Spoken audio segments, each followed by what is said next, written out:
Distinguished guests, please find your seats and silence your cell phones. Thank you very much.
Distinguished guests, the President of the United States and the Prime Minister of Australia.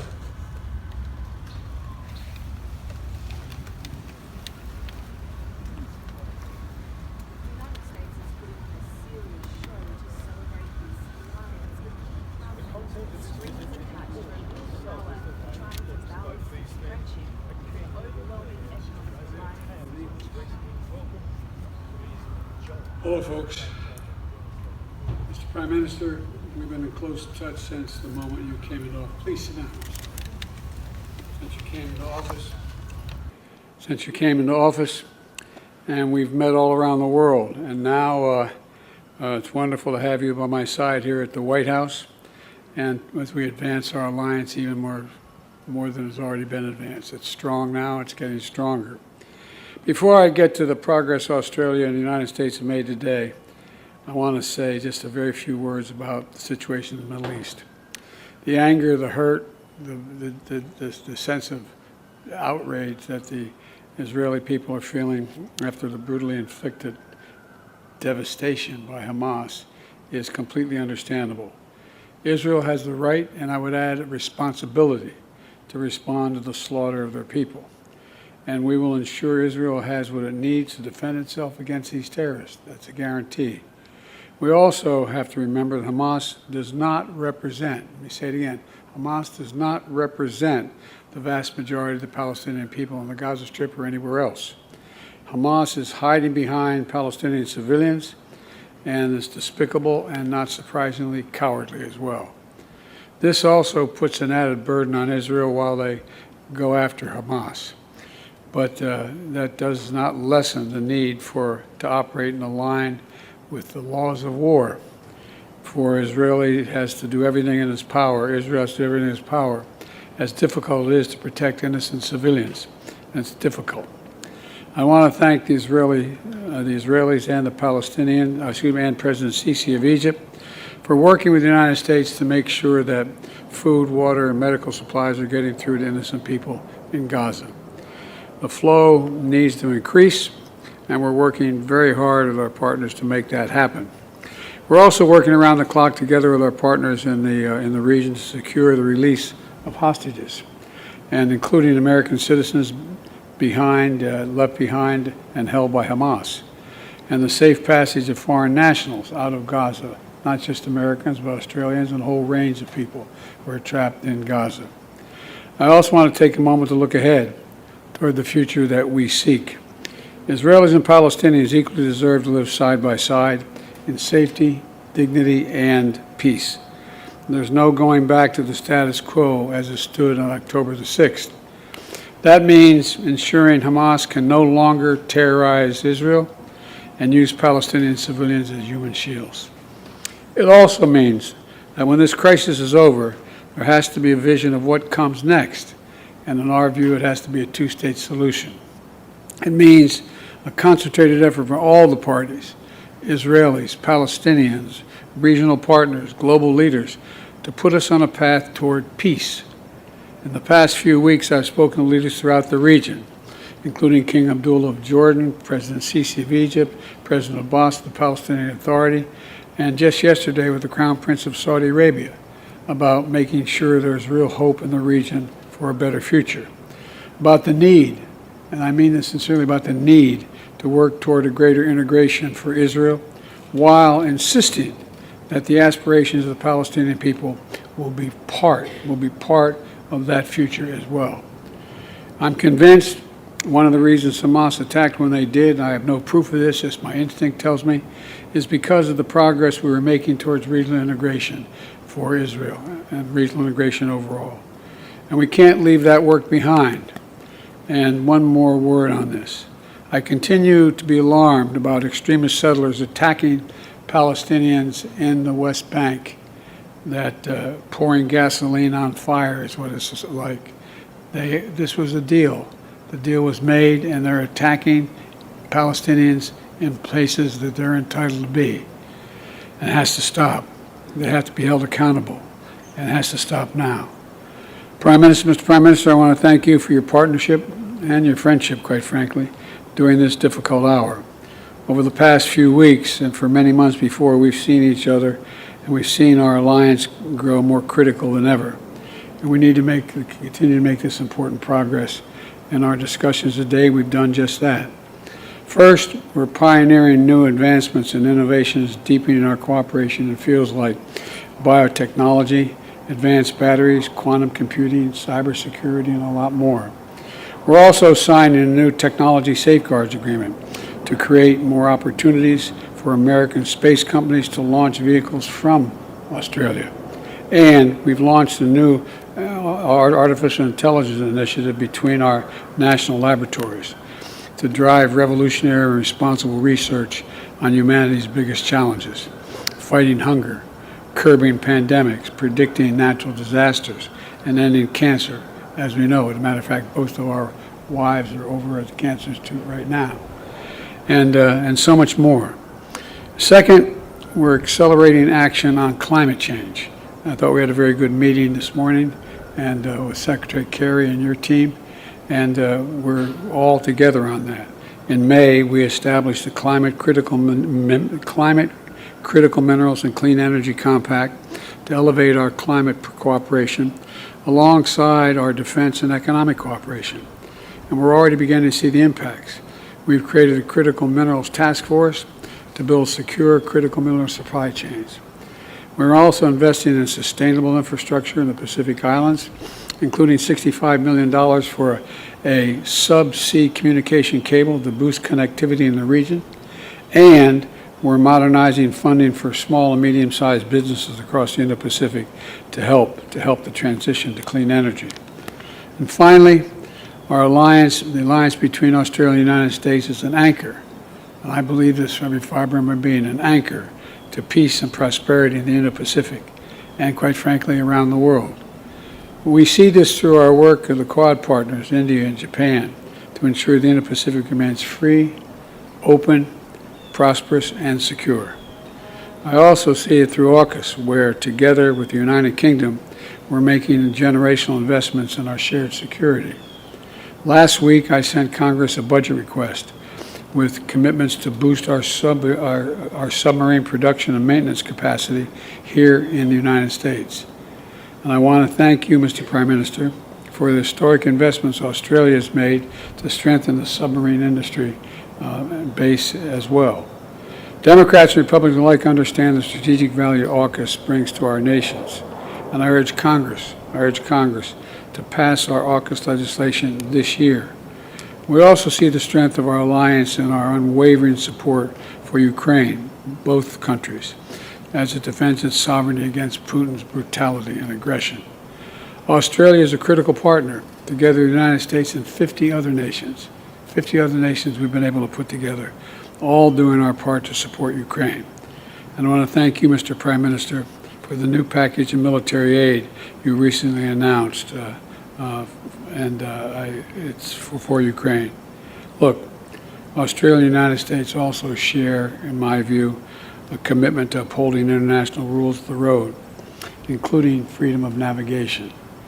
Just this past week, the PRC vessels acted dangerously and unlawfully as our Philippine friends conducted a routine resupply mission within their own exclusive economic zone in the South China Sea. I want to be clear. I want to be very clear. The United States defense commitment to the Philippines is ironclad. The United States defense agreement with the Philippines is ironclad. Any attack on the Filipino aircraft vessels or armed forces will invoke our mutual defense treaty with the Philippines. And Mr. Prime Minister, today we renewed our commitment to defend the values that are at the heart of this alliance. And we continue to stand as one to forge a better future for both of us and all the region. So I want to thank you again for being here. Thank you for your partnership and your leadership in this critical moment. And I'd like to now turn it over to you. Well, thank you very much, Mr. President. Australia and the United States have stood together for more than a century, and it is indeed a great honour for me to stand alongside my friend President Biden here today. At the heart of our alliance are the enduring values that our people hold in common: a faith in freedom and democracy, a belief in opportunity, a determination to build a more prosperous and more peaceful world. Those values are timeless, and they have never mattered more than right now. That's why the relationship between Australia and the United States has never been more important. And of course, it has never been stronger than it is right now. We work together to promote peace and security across the Indo-Pacific, to uphold the stability which has generated unprecedented economic opportunity for the nations and the people of our region. For Australia, this is about investing in our capability and investing in our relationships. Today, President Biden and I discussed the progress being made on Australia's acquisition of nuclear-powered, conventionally armed submarines, which we announced with Prime Minister Rishi Sunak in March in San Diego. We are conscious that this is only the second time in history that the United States has shared this technology. And this fact speaks to the deep trust of our alliance and the significance of the challenge that we face together. Australia appreciates the administration's efforts to operationalise AUKUS and work with Congress to pass the legislation needed to realise our AUKUS ambitions. And I certainly appreciate once again, Mr. President, your call for this legislation to be passed this year. AUKUS will drive innovation and cooperation to provide the United States, Australia and the United Kingdom with improved capability to help secure peace and stability in the Indo-Pacific. Our cooperation is already unlocking transformative opportunities for jobs and skills and research, from Virginia to South Australia to Western Australia. Australia and the US have a strong and growing partnership in new technology, from medical research to AI. And I join President Biden in welcoming Microsoft's $5 billion additional investment in Australia, which we announced this week here in Washington. The President and I agree that innovation is vital to addressing the environmental challenge of climate change and seizing the economic opportunities of clean energy.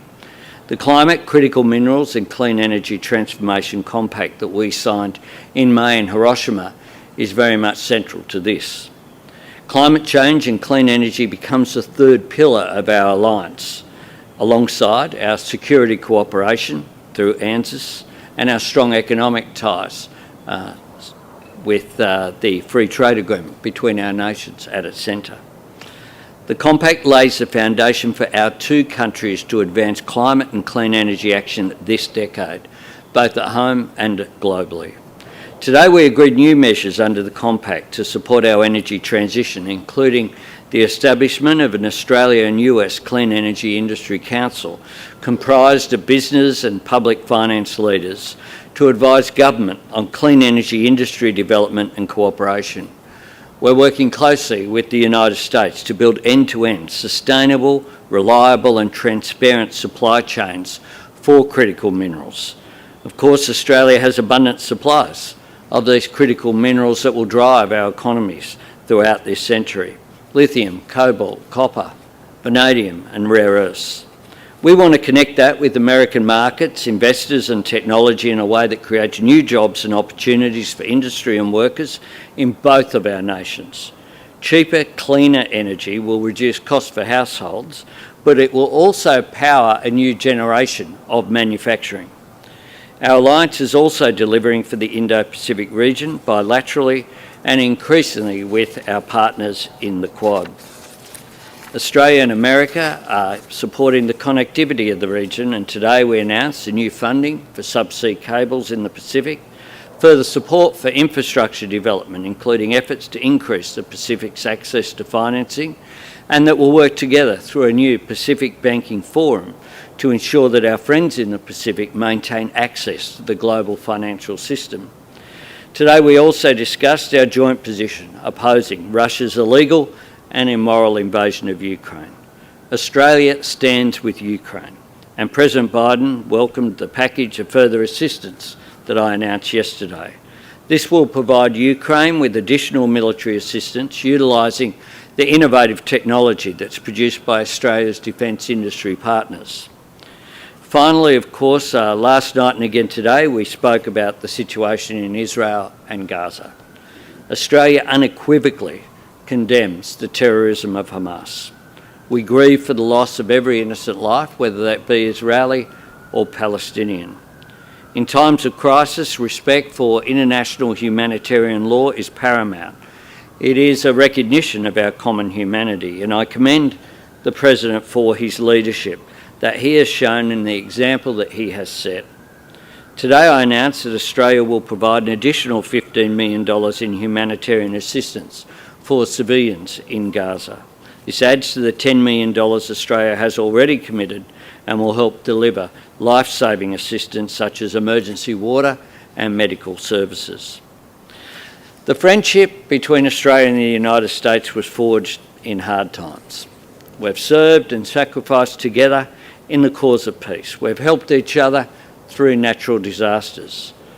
Australians and Americans share a rich history, but we always have our eye on the future.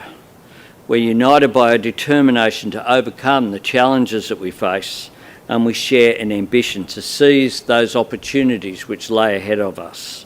Ours is indeed an alliance in which we celebrate what we've achieved up to now, but we focus on the future, a future of great opportunities, one that's stronger because of this alliance. All right, we're going to take a few questions now. Mr. Garrison, USA Today. Thank you, Mr. President and Prime Minister Albanese. Welcome to Washington. Mr. President, I want to ask about the conflict, the war in the Middle East. 24 U.S. troops have been injured during 10 drone or rocket attacks on bases in Iraq and 3 in Syria over the past week. You've told Iran to, quote, be careful as your administration tries to prevent the Israeli-Hamas war from expanding into a larger Middle East conflict. But should Americans be worried that the war already is escalating? And after you answer that question, I'd like one more follow-up, please.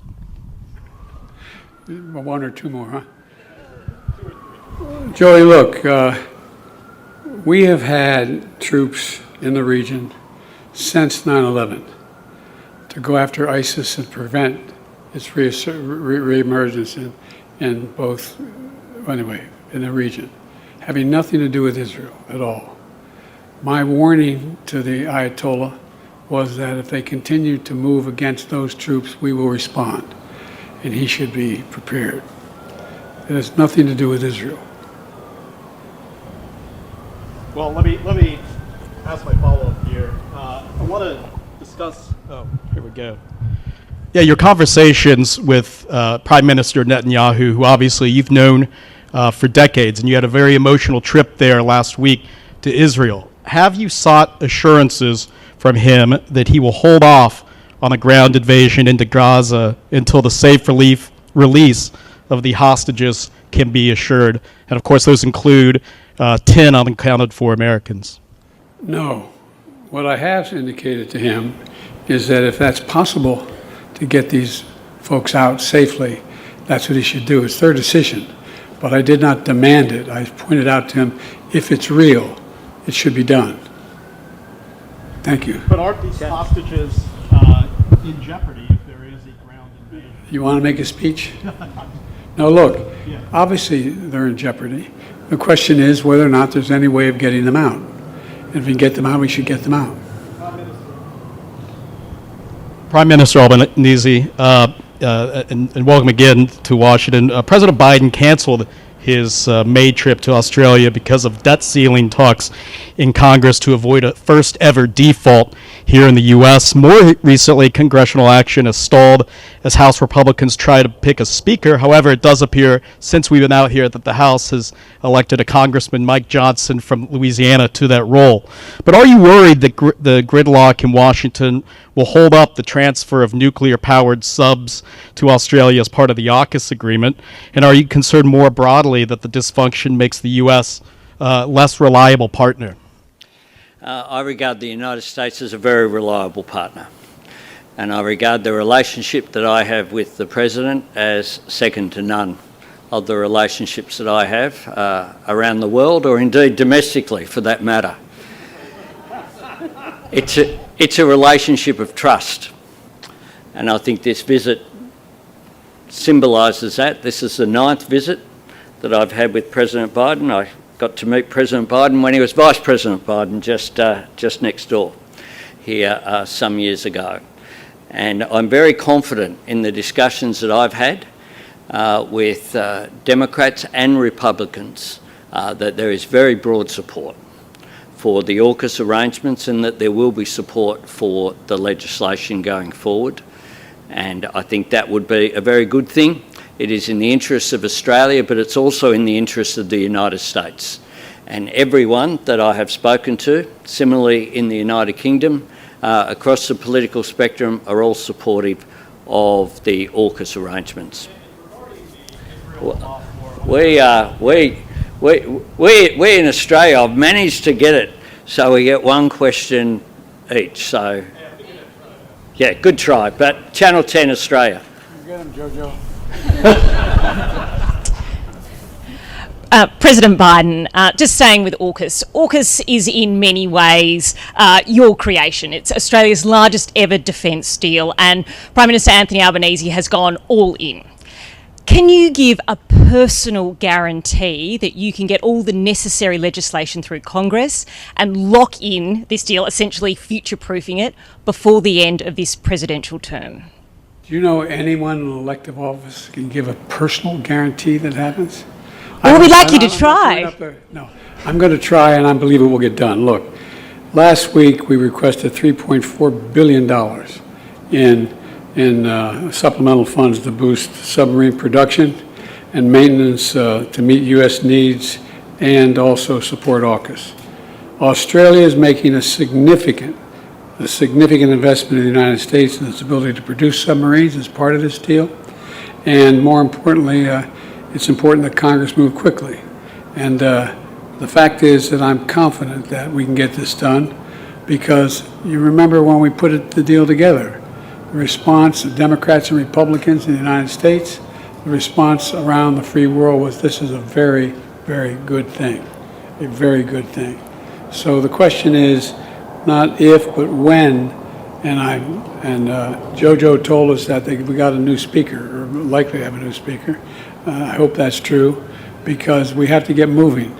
We have to get moving, and so I'm confident that we are going to be able to get the money for AUKUS because it's overwhelmingly in our interest. When I was asked, when we put together the deal, I was asked by Xi Jinping, were we just trying to surround China?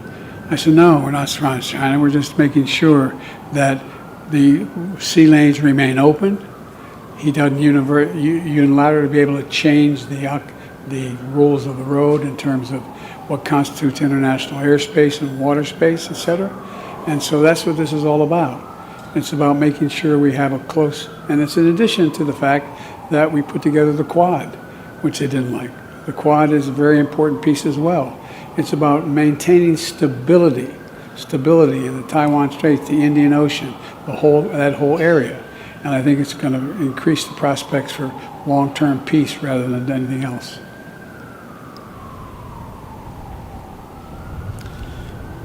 Oh, I get that. I get that. Okay. PBS, Ms. Lopez. Mr. President, thank you. If I may, I have a breaking news question and then an Israel one. First, after 22 days, House Republicans just elected Mike Johnson of Louisiana as the Speaker of the House. Johnson advocated conspiracy theories about voting machines and a rigged election in 2020. He encouraged his colleagues to join a lawsuit to invalidate the results of 4 states. So if you win re-election in 2024, are you worried that a Speaker Johnson would again attempt to overturn the election? No. Why not? Because he can't, look, just like I was not worried that the last guy would be able to overturn the election. They had about 60 lawsuits and all the way to the Supreme Court, and every time they lost. I understand the Constitution. And if I may very quickly, in the 18 days since Hamas killed 1,400 Israelis, the Hamas-controlled Gaza Health Ministry says Israeli forces have killed over 6,000 Palestinians, including 2,700 children. You've previously asked Netanyahu to minimize civilian casualties. Do these numbers say to you that he is ignoring that message? What they say to me is I have no notion that the Palestinians are telling the truth about how many people are killed. I'm sure innocents have been killed, and it's the price of waging a war. I think we should be incredibly careful. I think not we, the Israelis should be incredibly careful to be sure that they're focusing on going after the folks that are propagating this war against Israel. And it's against their interest when that doesn't happen. But I have no confidence in the number that the Palestinians are using. Thank you, Mr. President. Prime Minister Albanese, you're traveling to China early next month. President Biden has said China should expect, quote, extreme competition from the United States. Do you support extreme competition with China, and what does that look like for you? Well, we have strategic competition in our region. That's a fact that we are living with. The relationship with China is one where the principle that I bring to it is to cooperate where we can, disagree where we must, but engage in our national interest. It is in Australia's interests as well as China, but I believe in the global interest for us to have a relationship where there is dialogue. And hence I welcome the fact that I have been invited to China. I'll be travelling at the same time as we will commemorate 50 years since the first visit by an Australian Prime Minister, Gough Whitlam, to China in a short period of time now. And I think that is a positive thing. It is good that various senior representatives in the US administration have had meetings with their Chinese counterparts in recent times, because dialogue is always a good thing. Through dialogue comes understanding and comes a diffusion of tension. We want a peaceful and secure region, but we want one as well that's based upon the rule of law and where national sovereignty, including issues such as the South China Sea and the right of passage in that important waterway there, the East China Sea, the Taiwan Straits, is respected.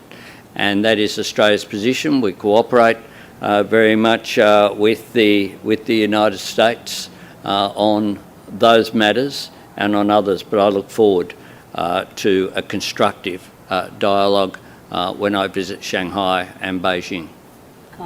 Extreme competition was not conflict. Read the whole paragraph. I talked about we're going to compete with China on every way according to the international rules, economically, politically, and other ways, but I'm not looking for conflict. Jeff. Yeah, Jeff Chambers from The Australian. President Biden, as mentioned, Prime Minister Albanese flies to Beijing next Saturday to meet the Chinese President and Premier. Your administration has raised deep concerns over a very long period of time about the Chinese Communist government's aggressive coercion and intimidation tactics, maritime claims in the South China Sea, as we've seen with the situation with the Philippines, state-sponsored cyber attacks. Last week we heard from the spy chiefs talking about theft of intellectual property on an industrial scale, and obviously human rights abuses. What do you make of China's re-engagement with Australia? Can Australia trust Beijing, and can Australia do business with China? Trust but verify is the phrase.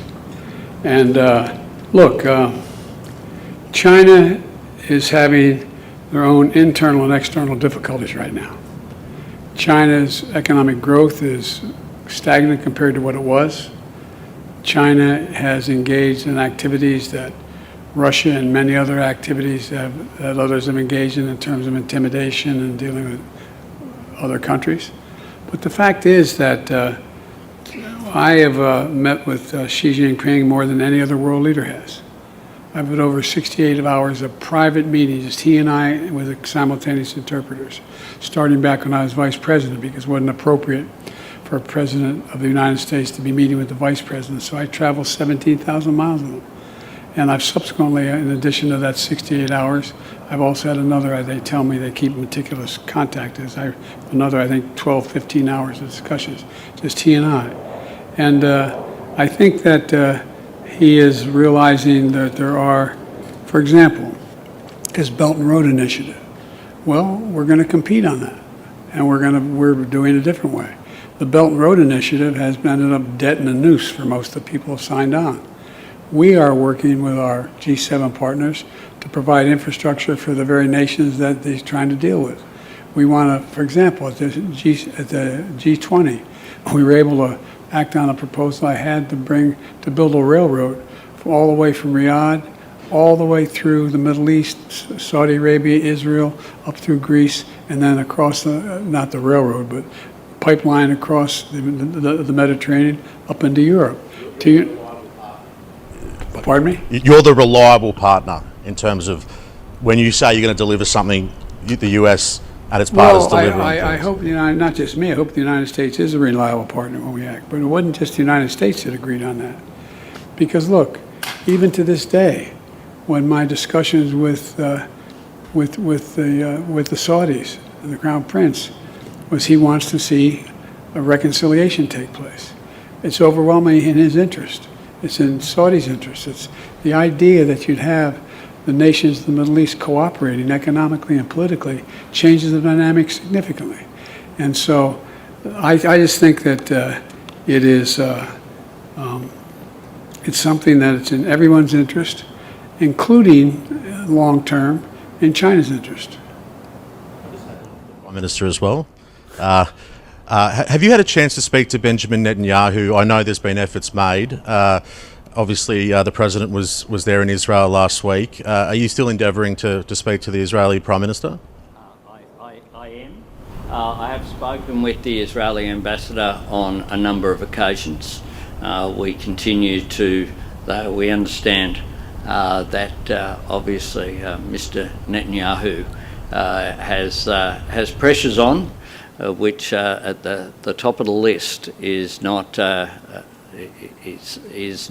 the discussion with the Australian Prime Minister. We understand the pressures which are there, but we have a request for a call-in. Thank you. Thank you.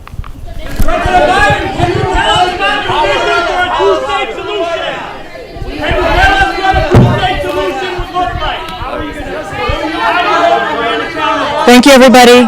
The press conference has now concluded. Thank you, everyone.